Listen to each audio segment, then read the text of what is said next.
ติงสมัตตสูตรพูดถึงเรื่องภิกษุ30 รูปอยู่ป่างามเป็นวัดเป็นผู้เที่ยวไปเป็นวัดเพื่อบิณฑบาตเป็นประจำทรงไตรจีวรเป็นวัดไปนุ่งผ้าบังสุกุลเองนุ่งผ้าบังสุกุลเอาเป็นวัดแต่ว่ายังมีสังโยชน์เข้าไปเฝ้าองค์พระพุทธเจ้าแล้วนั่งณที่สมควรพระองค์ดำริว่าภิกษุปาวานี้ล้วนอยู่ป่าเป็นวัดมวล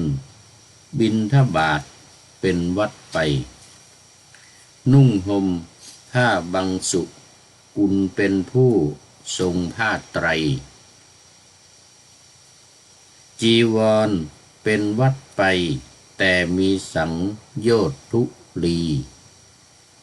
ทางที่ดีเราจำต้องเทศธรรมเพื่อให้มีจิตหลุดจากทุลีเพราะไม่มีการยึดครองขอถวายความนอบน้อมแด่พระรัตนตรัยมีพระพุทธเจ้าเป็นต้นขอถวายความเคารพพระมหาเถระพระเถรานุเถระเจ้าคณะพระสังฆาธิการทั่วโลกมีพระเดชพระคุณพระธรรมเสนาบดีรองเจ้าคณะภาคขอไปเจ้าคณะภาค7วัดพระธาตุดอยสุเทพเป็นต้นและขออำนวยพรแด่ท่านผู้ฟังท่านผู้ชมสาธุชนพุทธบริษัททั้งหลายวันนี้รายการพระไตรปิฎกลอยฟ้าก็ลอยมาจากวัดพระธาตุดอยสุเทพเยอรมันเหมือนเดิมวันนี้รู้สึกว่าจะผิดพลาดไปหน่อยเพราะว่าเคยพูดอยู่เรื่อยรองเจ้าคณะภาค7นี่พระเดชพระคุณเราก็กำลังเพิ่งได้รับแต่งตั้งเป็นเจ้าคณะภาค7เมื่อวันที่10 เมษายนที่ผ่านมานี่เองมันก็เลยยังไม่ค่อยจำหรือไม่พูดผิดอยู่เรื่อยพูดผิดอยู่เรื่อยไม่เป็นไรมันยังใหม่ๆอยู่เดี๋ยวต่อไปก็ชินเอาละทีนี้ก็มาสู่เนื้อหาสาระกันเลยเพื่อให้ได้หลายๆสูตรสำหรับ FC ตอนนี้ก็คงไม่มีเหมือนกันเมื่อผ่านมานี่จัดไป1 รายการก็ไม่มี FC เข้ามาเพราะมันดึกแล้วตอนนี้ที่เมืองไทย3:12 นาทีแล้วที่นี่น่าจะก่อน4:12 นาทีทีนี้4:12 นาทีนี่ก็ดึกเหมือนกันนะตกลงว่าทางเยอรมันนี่ก็ดึกทางเมืองไทยก็ดึกเหมือนกันก็จัดไปคนเดียวพูดไปคนเดียวอาจจะเหงาหน่อยแต่บางทีอาจจะง่วงด้วย ก็ไม่เป็นไรนะค่อยๆว่าไปเพราะว่ารายการมีเยอะวันพรุ่งนี้นี่ออกอากาศ5 สถานีก็5 สถานีทุกวันแต่ว่ามันมีรายการเพิ่มเข้ามาคือรายการนาวาวังทองนี่มีทั้งเช้าทั้งบ่ายในวันศุกร์วันเสาร์นี่นะ วันอาทิตย์ด้วยวันอาทิตย์ก็มีทั้งเช้าทั้งบ่ายตอนเย็นก็เป็นปกติตอน6 โมงเย็นแล้วก็ตอน5 ทุ่มนั่นก็วันศุกร์เสาร์อาทิตย์นี่ต้องจัดทำรายการล่วงหน้าตุนเอาไว้ยิ่งจะมีงานหรือจะเดินทางไปข้างนอกกลับมาทำไม่ทันก็ต้องทำล่วงหน้าไว้ วันนี้ก็มาสูตรขึ้นสูตรใหม่เลยทีนี้ติงสมัตตสูตรว่าด้วยภิกษุ30 รูปติงสะแปลว่า30พระสุตตันตปิฎกสังยุตตนิกายนิทานวรรคอนามตัคคะสังยุตนี่หลายวันมาแล้วนี่อนามตัคคะสังยุตนี่นะคือที่เกี่ยวข้องหรือว่าด้วยสงสารสังสารวัฏไม่มีที่สุดหาที่สุดไม่ได้ไม่เจอต้นตอก็ไม่เจอที่สุดก็ไม่เจอคือคนเราเนี่ยไม่รู้ว่ามาจากไหนนะกี่ครั้งมาจากนรกหรือมาจากสวรรค์มาจากสัตว์เดรัจฉานหรือมาจากเปรตอสุรกายเทวดาอินทร์พรหมอะไรมันนับครั้งไม่ได้มันไม่รู้กี่ครั้งกี่หนมันนับไม่ได้ไม่มีต้นไม่มีปลายเลยทีนี้นี่เรียกว่าไม่มีต้นไม่มีปลายอนามตัคคะนี่นะอนามตัคคะเนี่ยเราไม่มีต้นไม่มีปลายไม่มีเริ่มต้นไม่มีอวสานเวียนว่ายตายเกิดอยู่ในวัฏฏะสงสารนี่นะเวียนว่ายตายเกิดกันอยู่อย่างนี้เป็นไม่รู้ว่าเท่าไหร่จนน้ำตาที่ไหลออกมาในแต่ละชาติที่ร้องไห้นี่นะมากกว่าน้ำในมหาสมุทรเพราะมันนานน่ะมันนานบางทีก็เลือดนะอย่างในเรื่องนี้จะมีว่าเลือดที่ไหลออกในความได้รับการตัดคอนะตัดศีรษะได้รับการตัดศีรษะหรือการฆ่ากันทำร้ายให้เลือดตกเลือดไหลเนี่ยนะมันมากจนน้ำเลือดที่ไหลออกจากร่างกายเนี่ยมากกว่าน้ำในมหาสมุทรน้ำในมหาสมุทรนี่ยังน้อยไปว่างั้นนะยังน้อยไปอันนี้ก็เป็นเรื่องของสังยุตที่เกี่ยวข้องกับไม่มีต้นไม่มีปลายในชีวิตของคนเราเนี่ยนะเวียนว่ายตายเกิดอยู่ในสงสารหรือสังสารวัฏนี่ท่อง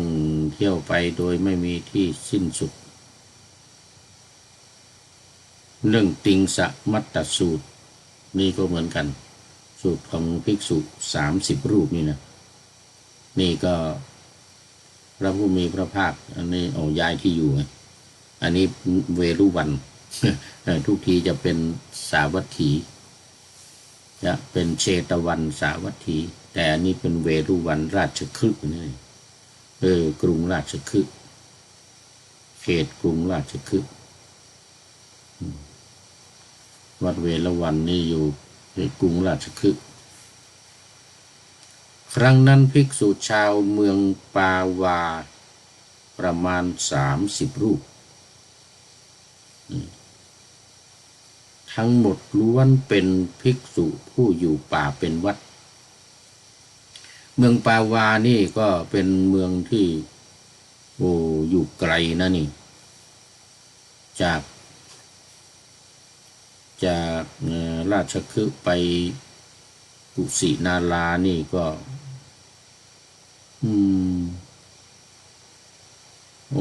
หกเนี่ยช่วงเนี้ยเรา600 กิโล700 กิโลเมตร600 700เหมือนกันกับสาวัตถีนะว่าลงรถที่เดียวกันแล้วนั่งรถไฟมานะลงที่ไฟซาบาตนะลงที่ไฟซาบาตแล้วก็ไปกุสินาราไปสาวัตถีเขาเรียกว่าไฟซาบาตเป็นเมืองที่ลงรถไฟถ้าเรานั่งรถไฟจากราชคฤห์นี่นะวัดเวรุวันราชคฤห์นี่นะ700 กว่ากิโล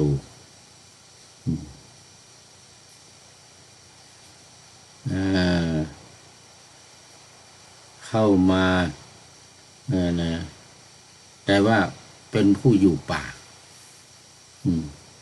30 รูปเป็นผู้อยู่ป่าเป็นวัดแล้วก็เที่ยวบิณฑบาตเป็นวัดเป็นประจำเที่ยวบิณฑบาตเป็นประจำแล้วก็นุ่งห่มผ้าบางสุกุลเป็นประจำไม่รับผ้าที่เขาถวายอติเลกกับจีวรอะไรต่างๆนี่ไม่เอาแต่ผ้าที่ไปเอามาตามที่มันเรี่ยราดตกอยู่ตามร้านตกอยู่ตามป่าช้าที่มันเปื้อนฝุ่นผ้าที่เขาทิ้งซึ่งมีหลายประเภทผ้าที่เขาทิ้งนี่นะเอามาซักมาย้อมมาตัดมาเย็บทำเป็นจีวรสบงสังฆาตินี่นะเป็นล้วนแล้วแต่เป็นผ้าที่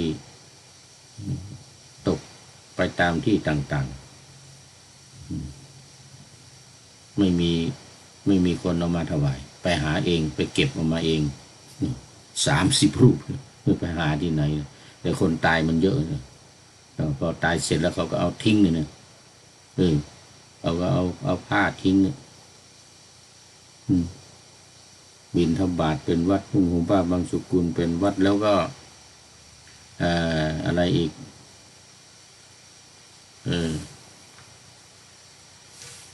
นุ่งห่มผ้าบางสุกุลเป็นวัดแล้วก็ทรงไตรจีวรนะนี่สำคัญเหมือนกันนะทรงไตรจีวรคือ3 ผืนเท่านั้นนุ่งผ้า3 ผืนเท่านั้นนี่ใส่เสื้ออย่างนี้ไม่เอานี่ไม่ใส่มีแต่3 ผืนมีผ้าสังฆาติมีผ้า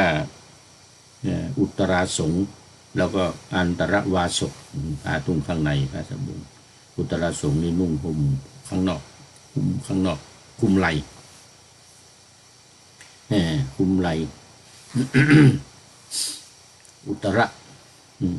นี่แปลว่าเหนือแปลว่าสูงสังฆะนี่แปลว่าคล้องอยู่เอาคล้องเอาคุมนี่นะสังฆะคอควายนะ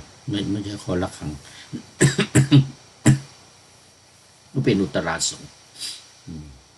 เป็นสังฆาตินี่ในอินเดียสมัยนั้นนะสมัยพระพุทธเจ้านะไม่ได้เอามาพับแล้วก็มัดอย่างนี้นะเอาพับมาพาดไหลอย่างนี้ไม่ใช่แต่เอาซ้อนกันเลยเอาซ้อนกับจีวรนี่เลยให้มันหนาเอาซ้อนกับจีวรนี่ให้มันหนาสำหรับป้องกันความหนาวก็จะใส่3 ผืนตลอดอยู่ป่าเป็นวัดนุ่งห่มผ้าบางสุกุลทรงพระไตรจีวรแล้วก็บิณฑบาตเป็นประจำทุกวันยกเว้นเจ็บป่วยไข้ไม่สบายอาพาธหนักไปไม่ได้ภิกษุรูปอื่นก็จะบิณฑบาตมาเผื่อ เอามาเพื่อเอามาถวายเพราะว่าไปไม่ได้เหมือนหลวงพ่อจักกุบาลโอ้ตาเสียเลยไม่นอนมา3 เดือนยังไม่ทันครบ3 เดือนตาบอดเพราะว่ามีโรคเกิดขึ้นในตาก็ไม่ยอมนอนไม่ยอมหยอดยาไม่ยอมหยอดยานั่งอยู่อย่างนี้หยอดมันก็ไม่เข้าเนี่ยเสร็จแล้วก็พอมาถึงราชคฤห์เนี่ยโอ้โหเดินทางมาตามป่าตามเขาตามทุ่งนาหรือมีพ่อค้าก็นั่งเกวียนกับพ่อค้าบ้างแต่นี่มันเยอะเนี่ยทั้ง30 รูปนี่จะไปนั่งยังไงเดินทางเท้าผ้าก็กระลุ่งกระลิ่งเนี่ยอันนี้เป็นชาวปาวาอย่างที่ไปสาวัตถีนั่นเป็นชาวปาถาอันนั้นปาถา30 รูปเหมือนกันผ้าเปียกน้ำฝนหมดนั่นเป็นฤดูกาลเข้าพรรษามายังไม่ถึงสาวัตถีก็ต้องพักอยู่ก่อนอยู่โน่นเนี่ยเมืองสาเกตเหลืออีก30 กิโลจะถึงสาวัตถีเข้าพรรษาต้องเข้าจำพรรษาซะก่อนอย่างนั้นก็มีอันนี้นี่30 รูปนี่เป็นผู้ที่โอ้เคร่งครัดปฏิบัติตามพระธรรมวินัยบิณฑบาตทุกวันนุ่งห่มผ้าบางสุกุลทรงผ้าไตรจีวรแล้วก็อยู่ป่าอีกต่างหากอยู่ป่าไม่อยู่บ้านไม่อยู่วัดในหมู่บ้านชอบนอนในป่าแต่ยังมีสังโยชน์ว่างั้นนะยังมีสังโยชน์ยังไม่หมดสังโยชน์10 ประการนี่นั่นแหละสักกายทิฏฐิมีความถือตัวถือตนว่าเป็นเราเป็นเขาวิจิกิจฉามีความลังเลสงสัยในบุญในบาปในคุณงามความดีทั้งหลายในพระพุทธพระธรรมพระสงฆ์อะไรก็สงสัยไปหมดตัดความลังเลสงสัยไม่ได้อันนี้เรียกว่าสังโยชน์ข้อที่2สังโยชน์ข้อที่3ก็ศีลพัตตปรมาสปฏิบัติผิดเช่นถือศีลอย่างเดียวไม่ทำอย่างอื่นกิจอื่นไม่มีภาวนาไม่เอาให้ทานก็ไม่ให้นะกิจการอะไรที่สำคัญก็ไม่เอานี่เรียกว่าศีลพัตตปรมาสถือศีลพรตหรือปฏิบัติผิดเคร่งครัดก็เหมือนกันเคร่งครัดก็เคร่งครัดจนไปจนเป็นอัตตกิลมัฏฐานุโยคทำตัวเองให้ลำบากเช่นอดข้าวอดน้ำอย่างนี้3 วันไม่กินข้าว7 วันไม่กินข้าวกินน้ำอะไรอย่างนี้นะซึ่งปัจจุบันนี้ยังมีอยู่นะในเมืองไทยเนี่ยมีพระที่ทำอยู่บางทีก็อดข้าว7 วัน9 วันหรืออย่างผู้พูดนี่ก็เคยทำนะปฏิบัติตอนนั้นไปปฏิบัติธรรมอยู่ที่ชลบุรีที่บ้านบึงชลบุรีอันนั้นเป็นวัดของหลวงพ่ออาสภะมหาเถระเรียกอาสภารามที่อาสภารามนี่ชลบุรีอันนั้นก็10 วันไม่กินข้าวไม่ฉันข้าวไม่ฉันอาหารดื่มแต่น้ำอย่างเดียวทั้งวัน ไม่มีน้ำอยู่ไม่ได้ไม่มีน้ำอยู่ไม่ได้มานะแกดื่มแต่น้ำ10 วันปฏิบัติเข้ากรรมฐานมีอาจารย์สมศักดิ์เป็นเจ้าอาวาสวัดเป็นชื่อของพระเดชพระคุณหลวงพ่ออาสปะมหาเถระที่อาสมมหาจุฬาชลบุรีที่ชลบุรี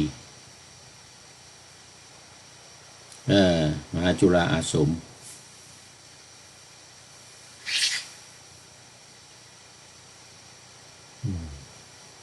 แต่มาตั้งสำนักอยู่อีกที่วัด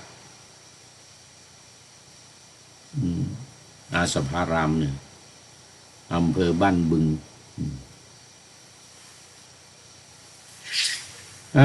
คราวนี้พระพุทธองค์นั่งมาเฝ้าพระพุทธเจ้าเรียบร้อยแล้วก็นั่งที่สมควรแล้วก็พระพุทธองค์ก็ทรงดำริว่าภิกษุทั้งหลายเหล่านี้เป็นผู้ที่ปฏิบัติบิณฑบาตเป็นวัดอยู่ป่าเป็นวัดนุ่งห่มผ้าบางสุกุลเป็นวัดทรงไตรจีวรอย่างเคร่งครัดแต่ว่ายังมีกิเลสมีสังโยชน์10 ประการนี้นะยังมีอยู่ทางที่ดีเนี่ยเราควรจะได้แสดงธรรมให้แก่เธอทั้งหลายให้หลุดพ้นให้จิตหลุดพ้นจากสังโยชน์ทั้งหลายอย่างนั้นไม่ให้มีการยึดถือที่ว่ามีสังโยชน์อยู่เนี่ยก็เพราะว่ามีความยึดมั่นถือมั่นยังไม่ผ่อนไม่คลายก็เลยกลายเป็นสังโยชน์ยึดถือตัวตนเนี่ยสักกายทิฏฐิเนี่ยข้อที่1นะก็เป็นสำคัญแล้วข้ออื่นๆถ้าผิดข้อนี้ข้ออื่นๆก็ผิดตามไปด้วยอะไรอย่างเงี้ยนะดังที่ปะหน้าธรรมาสไว้วันนี้ปะหน้าธรรมาสไว้ว่าติงสะมัตตสูตรพูดถึงเรื่องภิกษุ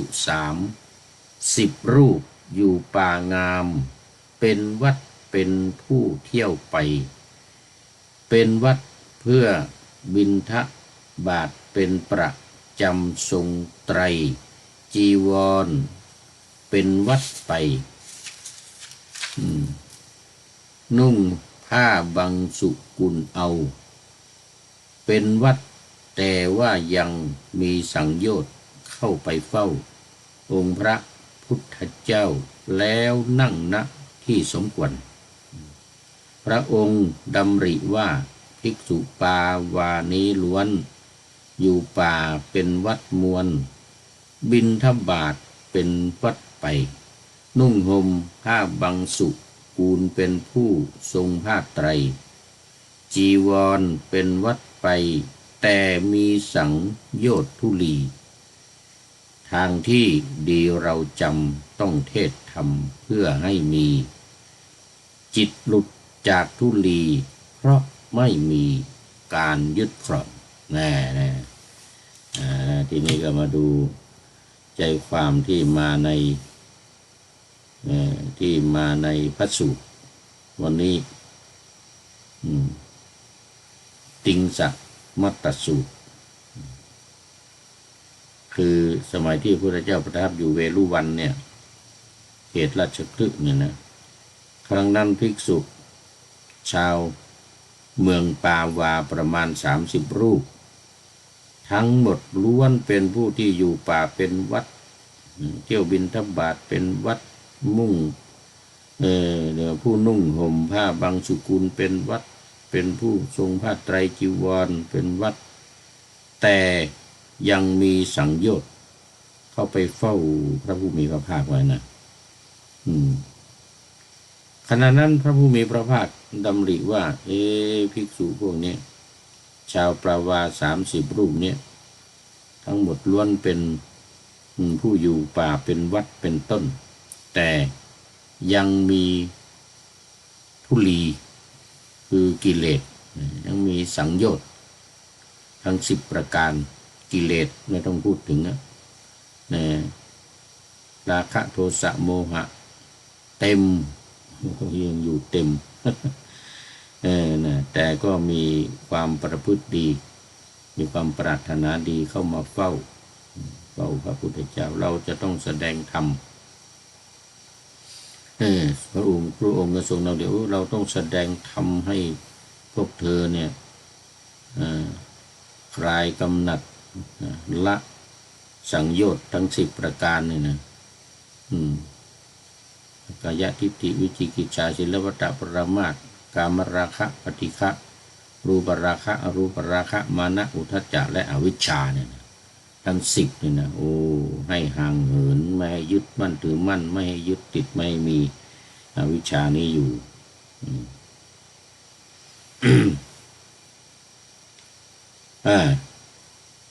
ภิกษุทั้งหลายตรัสเรื่องว่าเป็นปรารภว่าเป็นผู้มีกิเลสเนี่ยมีสังโยชน์อยู่เนี่ยพระองค์ก็ตรัสธรรมเทศนาว่าภิกษุทั้งหลายภิกษุเหล่านั้นด้วยกันสงสารนี้มีเบื้องต้นและเบื้องปลายรู้ไม่ได้ที่สุดเบื้องต้นที่สุดเบื้องปลายไม่ปรากฏแก่เราสัตว์ผู้ถูกอวิชชากีดขวางนี่ก็คือมีอวิชชาจริงเป็นข้อสุดท้ายของสังโยชน์นี่นะแต่ว่าเป็นข้อหนึ่งของปฏิจจสมุปบาทนะเป็นต้นเหตุใหญ่จริงๆคืออวิชชากีดขวางก็หมายถึงว่ายังมีความโง่ยังมีความโง่ความเขลาไม่รู้อริยสัจธรรมทั้ง4ประการนี่เรียกว่ายังมีอวิชชาอยู่คอยครอบงำภิกษุทั้งหลายเหล่านี้30 รูปเนี่ย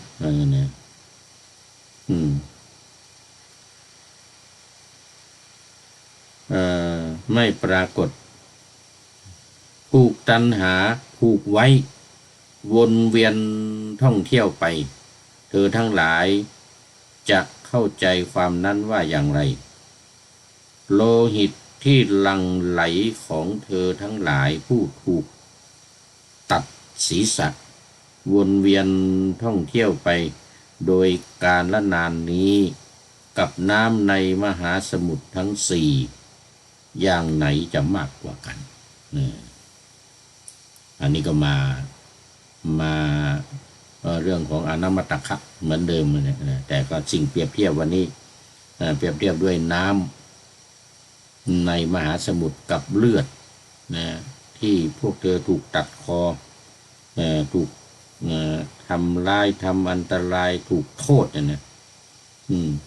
อันไหนมากกว่ากันภิกษุทั้งหลายกราบทูลว่าข้าแต่พระองค์ผู้เจริญข้าพระองค์ทั้งหลายนี่รู้ทำตามที่พระองค์ทรงแสดงแล้วโลหิตที่หลั่งไหลของพวกข้าพระองค์ทั้งหลายนี่ผู้ถูกตัดศีรษะวนเวียนท่องเที่ยวไปโดยการประมาณเท่านี้นี่แหละมากกว่าส่วนน้ำในมหาสมุทรทั้ง4ไม่มากกว่าเลยพระองค์ก็ตรัสว่าถูกละภิกษุทั้งหลาย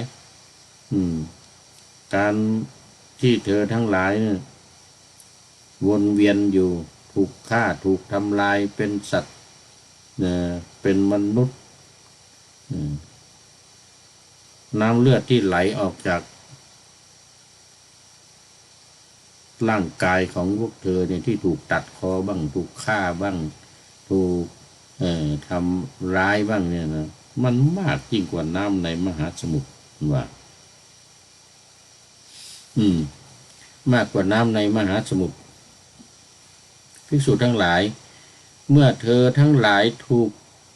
จับตัดศีรษะด้วยข้อหาว่าเป็นโจรฆ่าชาวบ้านมาช้านานเป็นโจรปล้นในทางเปลี่ยวแล้วก็ถูกจับตัดศีรษะข้อหาว่าเป็นโจรประพฤติผิดในพัญญาของผู้อื่น โลหิตที่หลั่งไหลนี้แหละมากกว่าส่วนน้ำในมหาสมุทรทั้งสี่ส่วนน้ำในมหาสมุทรทั้งสี่ไม่มากเลยเพราะนั้นเพราะเหตุไรเพราะว่าสงสารนี้มีต้นและเบื้องปลายรู้ไม่ได้ควรเพื่อหลุดพ้นพระผู้มีพระภาคก็ได้ตรัสพระภาสิทธินี้แล้วภิกษุเหล่านั้นมีใจยินดีต่างชื่นชมพระภาสิทธิของพระผู้มีพระภาคเมื่อพระผู้มีพระภาคตรัสไวยากรณภาสิทธินี้อยู่จิตของภิกษุชาวเมืองปาวาประมาณ30รูปก็หลุดพ้นจากอาสวะทั้งหลายกิเลสทั้งหลายสังโยชน์ทั้งหลายเพราะไม่ถือมั่นไม่ยึดมั่นถือมั่นเรื่องติงสะมัตตสูตรนี้ก็จบนี่จบไป1สูตรวันนี้ก็จะได้หลายสูตรเอามาสูตรที่4เลยมาตุสูตรว่าด้วยผู้เคยเป็นมารดา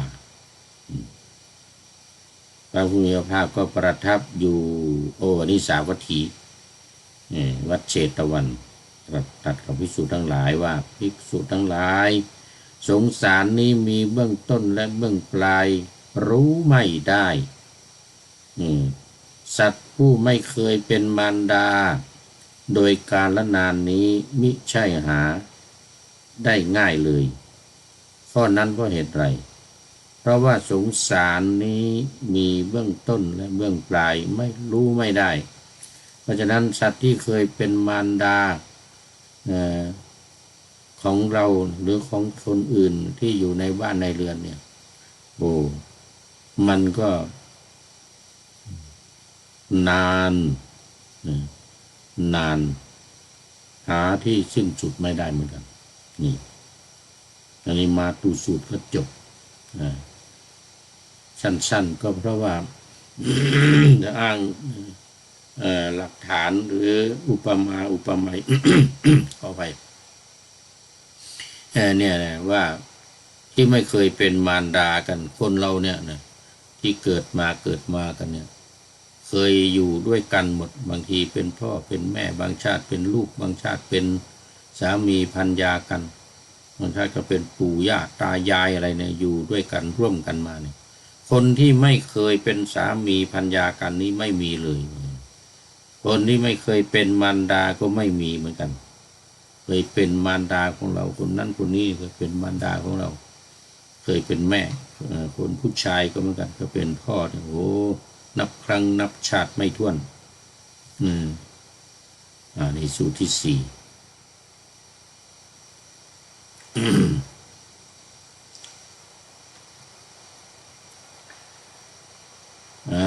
ต่อไปเป็นสูตรที่5ปิตุว่าด้วยผู้เคยเป็นบิดานี่ก็เหมือนกันอีกอยู่ที่กรุงสาวัตถีเหมือนกันเชตวันตรัสกับภิกษุทั้งหลายว่าสัตว์ผู้ไม่เคยเป็นบิดาโดยการละนานนี้มิใช่หาได้ง่ายข้อนั้นเพราะเหตุไรเพราะว่าสงสารนี้มีเบื้องต้นและเบื้องปลายหาที่สุดไม่ได้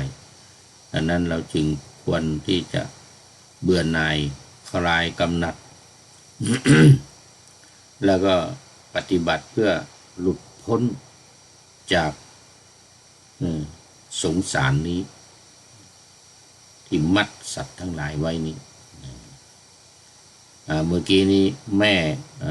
แล้วก็พ่อแล้วตอนนี้ก็มาสูตรที่6คือพาตุสูตรว่าด้วยผู้เคยเป็นพี่ชายน้องชายนี่พาตุสูตรนะเคยเป็นพี่ชายน้องชายกันที่ไม่เคยเป็นไม่มีเพราะฉะนั้น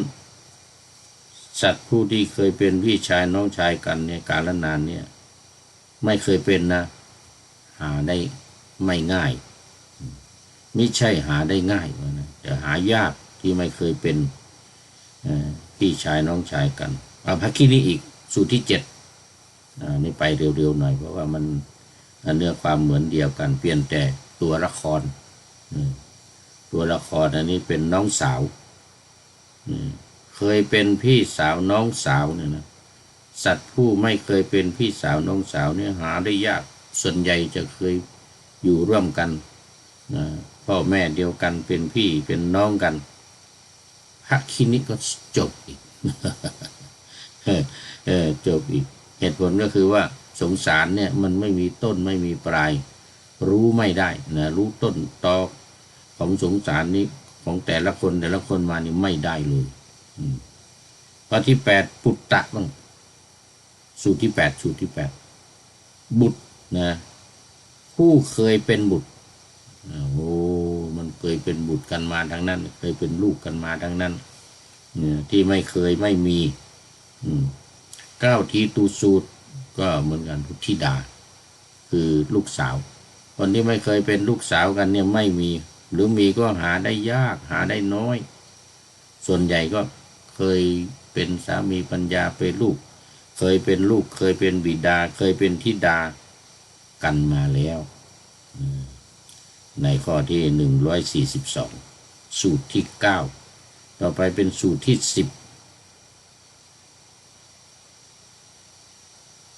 เวปุลละปภัตตสูตรเอาละทีนี้แน่นอนละราชคฤห์มาแล้วเวปุลละเนี่ยเป็นเขาที่อยู่ทางด้านทิศเหนือในเมืองราชคฤห์นะทิศเหนือนี่คือเวปุลละ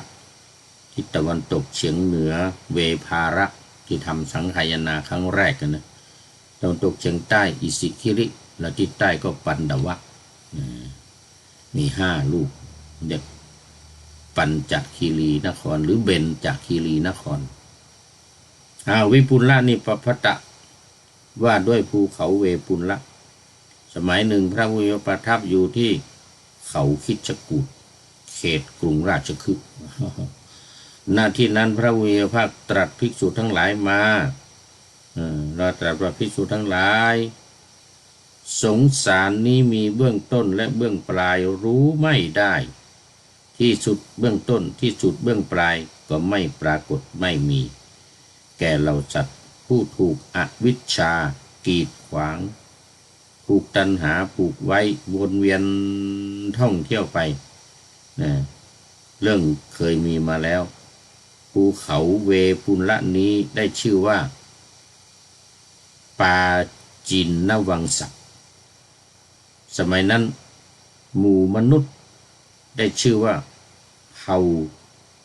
ติวราหมู่มนุษย์เนี่ยได้ชื่อว่าเผ่าติวรามนุษย์เผ่าติวรามีอายุประมาณ 40,000 ปีโอ้อายุมากเลย 40,000 ปีนั่นก็คงเป็นสมัยพระพุทธเจ้าโกนาคมนะกัสสปะโคตมะทำไมพระพุทธเจ้าสิขีเวชภูโกนาคมนะโกนาคมนะเนี่ยอายุ 40,000 ปีทำไมมาหลังกัสสปะนี่ 20,000 ปีมาพระพุทธเจ้าเรานี่80ต่ำสุด80สูงสุด120สมัยนั้นพระผู้มีพระภาคอรหันตสัมมาสัมพุทธเจ้าพระนามว่ากกุสันทะเห็นไหมกกุสันทะเสด็จอุบัติขึ้นในโลกพระผู้มีพระภาคอรหันตสัมมาสัมพุทธเจ้าพระนามว่ากกุสันทะมีสาวกคู่หนึ่งเป็นคู่เลิศคู่เจริญชื่อว่าวิทุระและสัญชีวะนี่เขาอธิษฐานกันมานะนี่ไม่ใช่ว่ามาเป็นสาวกเบื้องซ้ายเบื้องขวาประหลัดซ้ายประหลัดขวานี่ไม่ใช่นะเหมือนพระโมคคัลลาสารีบุตรเนี่ยตั้งจิตอธิษฐานมันนานเลยนานเนกาเลจะได้มาเป็นสาวกคู่กันเธอทั้งหลายดูเถิดชื่อภูเขาลูกนี้และหายไปแล้วมนุษย์เหล่านั้นก็ตายไปแล้วและพระผู้มีพระภาคพระองค์นั้นก็ปรินิพพานแล้ว ภิกษุทั้งหลายสังขารทั้งหลายไม่เที่ยงอย่างนี้ไม่ยั่งยืนอย่างนี้ไม่น่าชื่นใจอย่างนี้เพราะเหตุนี้แหละจึงควรเบื่อหน่ายควรคลายกำหนัดควรเพื่อหลุดพ้นจากสังขารทั้งปวงแล้วก็เล่าต่ออีกเรื่องเคยมีมาแล้วภูเขาเวปุระนี้ชื่อว่าวงกฏนะเวปุระนี่แหละชื่อว่าวงกฏสมัยนั้นหมู่มนุษย์ได้ชื่อว่าเผ่าโลหิตตัสสะคือมนุษย์เผ่าเลือดโลหิตตัสสะมีอายุประมาณ30,000 ปี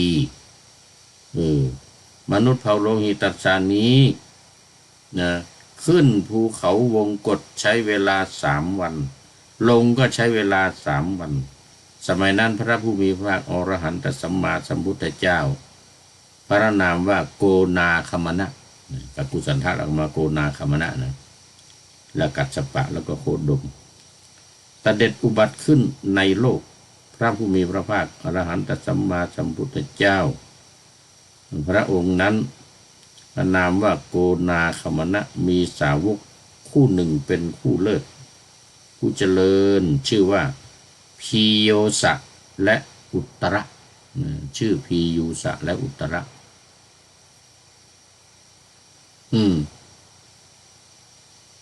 เธอทั้งหลายจงดูเถิด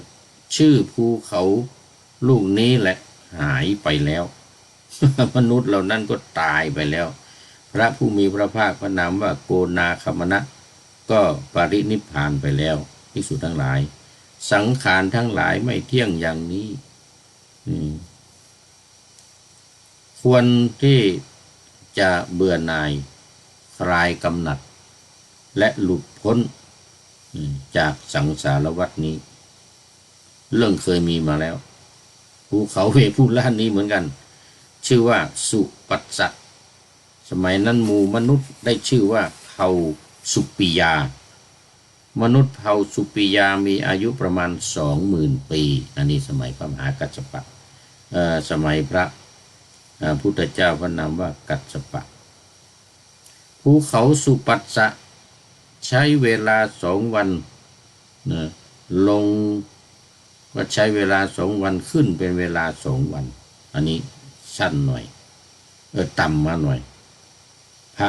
สัมมาสัมพุทธเจ้านามว่ากัสสปะเสด็จอุบัติขึ้นในโลกสัมมาสัมพุทธเจ้าพระนามว่ากัสสปะนี่แหละมีคู่เจริญอยู่2คือชื่อติสสะและพาลัทธวาชะนี่ติสสะกับพาลัทธวาชะและพระผู้มีพระภาคองค์นั้นก็ปรินิพพานไปแล้วภิกษุทั้งหลายสังขารทั้งหลายไม่เที่ยงอย่างนี้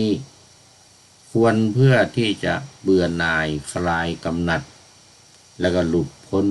จากสงสารนี้ไปให้ได้แต่ในบัดนี้ภูเขาเวปุละนี้ได้ชื่อว่าเวปุละเหมือนเดิมก็บัดนี้หมู่มนุษย์เหล่านี้คือสมัยปัจจุบันเนี่ยนะมัน2,000 ปีมาเนี่ยนะก็ได้ชื่อว่าเผ่ามาคัทะมนุษย์เผ่ามาคัทะมีอายุน้อยนิดหน่อยผู้ใดมีชีวิตอยู่นานผู้นั้นมีอายุเพียง100 ปีเป็นเกณฑ์จะต่ำกว่าหรือเกินกว่าก็มีมนุษย์เผ่ามาคัทะนี่แหละคือปัจจุบันนี่แหละมคธนะเผ่ามคธที่พระองค์ตรัสรู้ที่พุทธคยานแล้วก็มาราชคฤห์มาแถวนี้มันเป็นอยู่ในแปลนมคธเท่านั้นเพราะนั้นคนในยุคปัจจุบันนี้จึงชื่อว่าเผ่ามาคัทะขึ้นภูเขาเวปุละเพียงครู่เดียวลงก็เพียงครู่เดียวและบัดนี้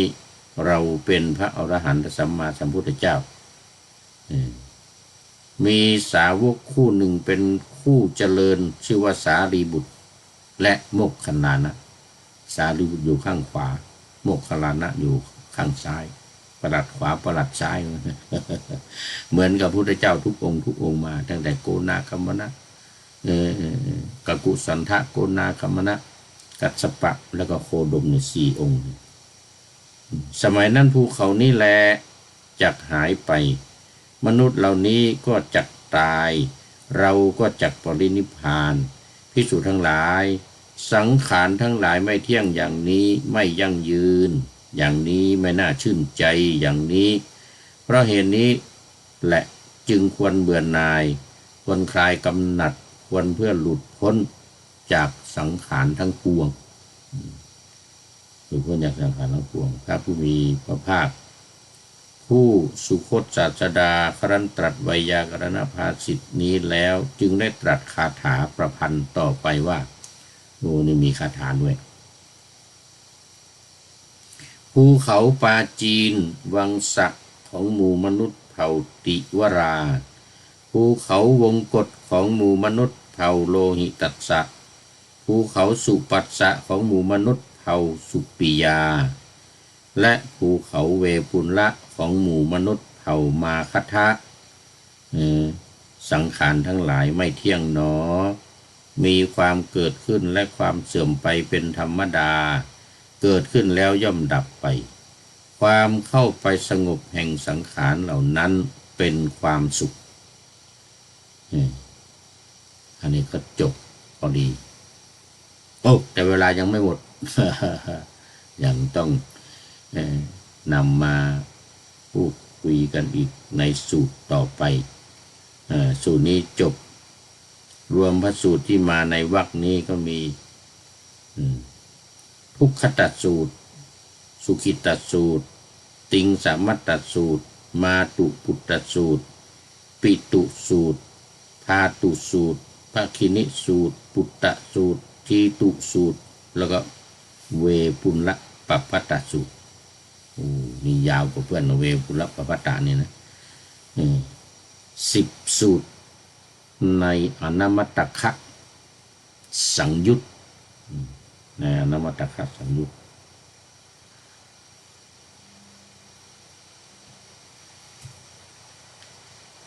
ตอนนี้เปลี่ยนสังยุตแล้วทีนี้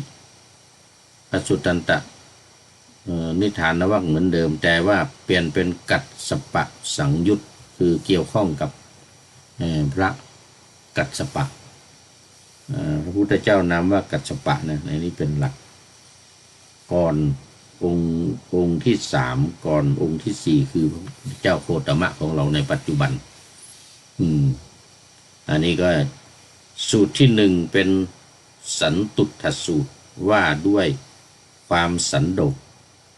อันนี้กัสสปะสังยุตนะเกี่ยวข้องกับกัสสปะ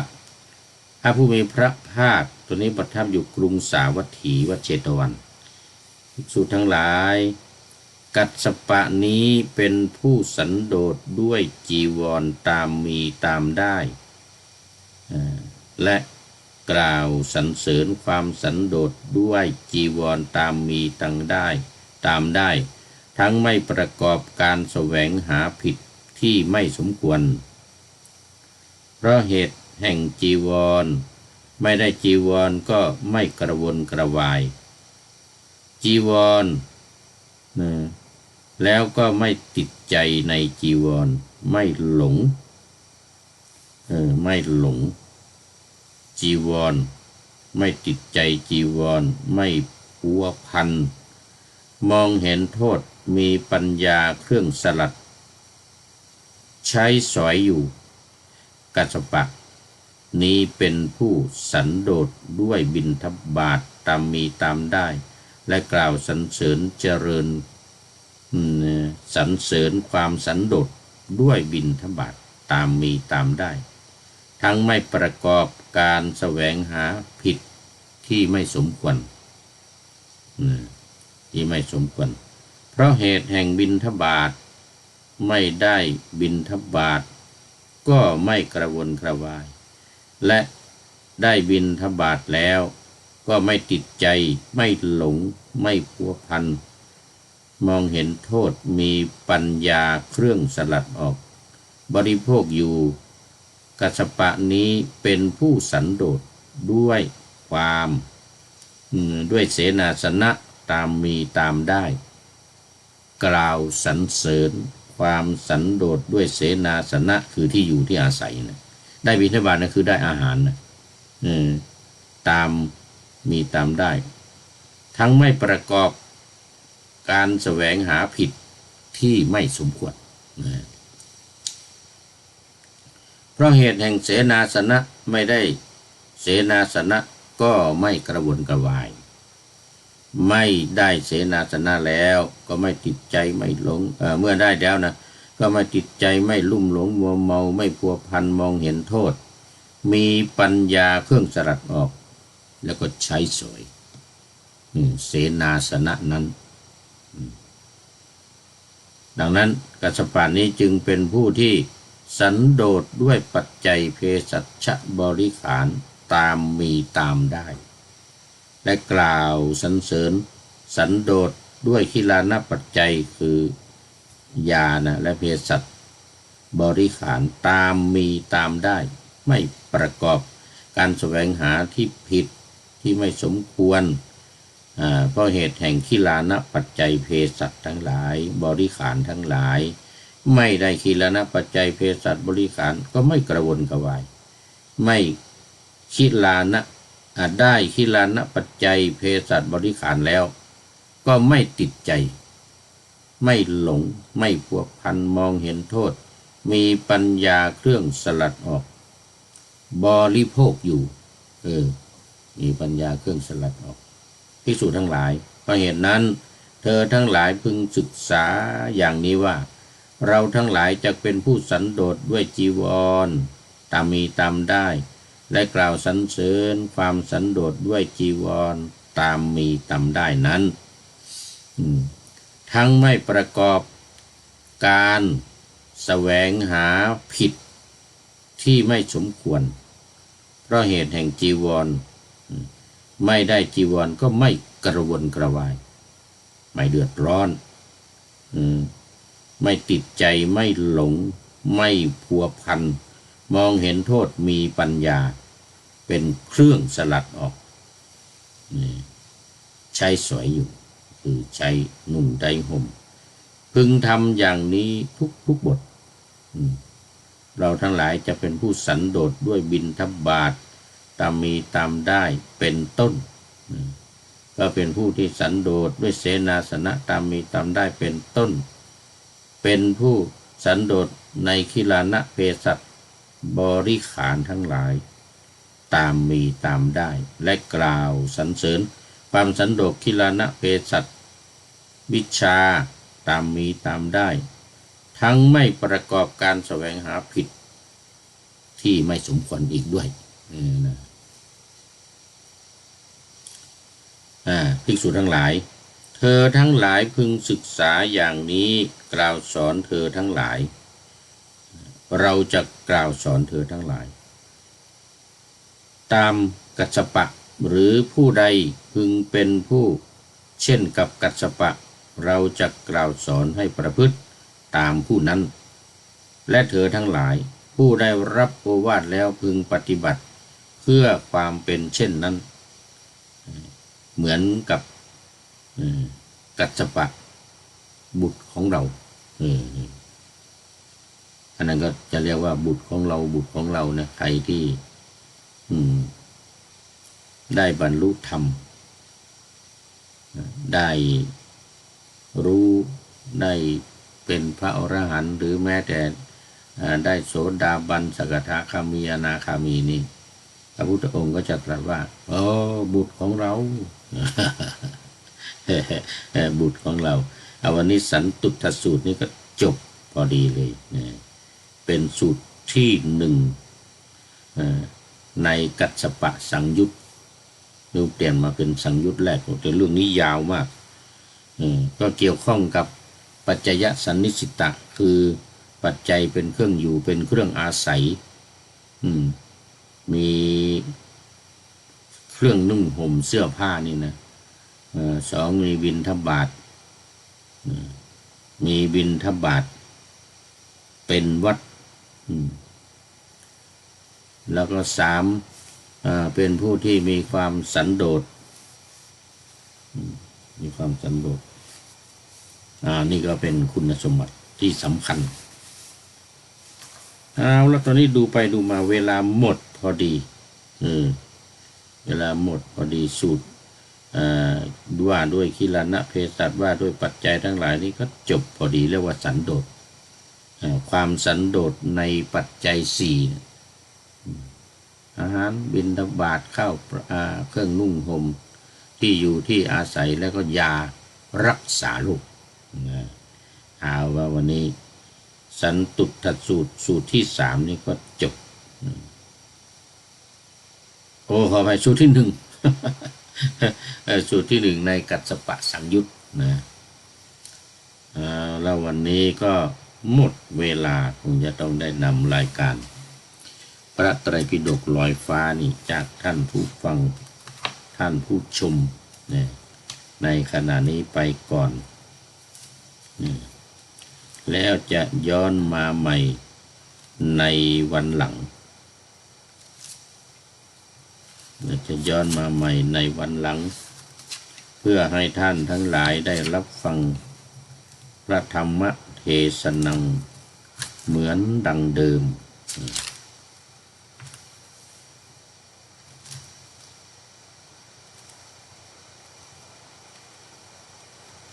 เป็นธรรมะในพระไตรปิฎก